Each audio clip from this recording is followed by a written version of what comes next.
course of the 1960s, the FBI amassed almost 2,000 documents in an investigation into one of America's most celebrated minds. The subject of this inquiry was a writer named James Baldwin. At the time, the FBI investigated many artists and thinkers, but most of their files were a fraction of the size of Baldwin's. During the years when the FBI hounded him, he became one of the best-selling Black authors in the world. So what made James Baldwin loom so large in the imaginations of both the public and the authorities? Born in Harlem in 1924, he was the oldest of 9 children. At age 14, he began to work as a preacher. By delivering sermons, he developed his voice as a writer, but also grew conflicted about the church's stance on racial inequality and homosexuality. After high school, he began writing novels and essays while taking a series of odd jobs. But the issues that had driven him away from the church were still inescapable in his daily life. Constantly confronted with racism and homophobia, he was angry and disillusioned and yearned for a less restricted life. So in 1948, at the age of 24, he moved to Paris on a writing fellowship. From France, he published his first novel, Go Tell It on the Mountain, in 1953. Set in Harlem, the book explores the church as a source of both repression and hope. It was popular with both Black and white readers.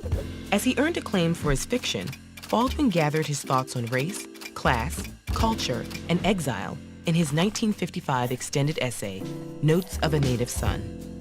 Meanwhile, the civil rights movement was gaining momentum in America. Black Americans were making incremental gains at registering to vote and voting, but were still denied basic dignities in schools, on buses, in the workforce, and in the armed services. Though he lived primarily in France for the rest of his life, Baldwin was deeply invested in the movement and keenly aware of his country's unfulfilled promise. He had seen family, friends, and neighbors spiral into addiction, incarceration, and suicide. He believed their fates originated from the constraints of a segregated society. In 1963, he published The Fire Next Time, an arresting portrait of racial strife in which he held white America accountable. But he also went further, arguing that racism hurt white people too. In his view, everyone was inextricably enmeshed in the same social fabric. He had long believed that people are trapped in history, and history is trapped in them. Baldwin's role in the civil rights movement went beyond observing and reporting.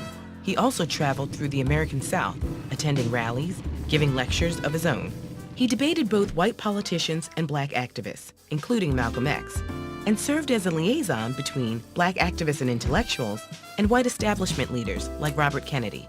Because of Baldwin's unique ability to articulate the causes of social turbulence in a way that white audiences were willing to hear, Kennedy and others tended to see him as an ambassador for Black Americans, a label Baldwin rejected.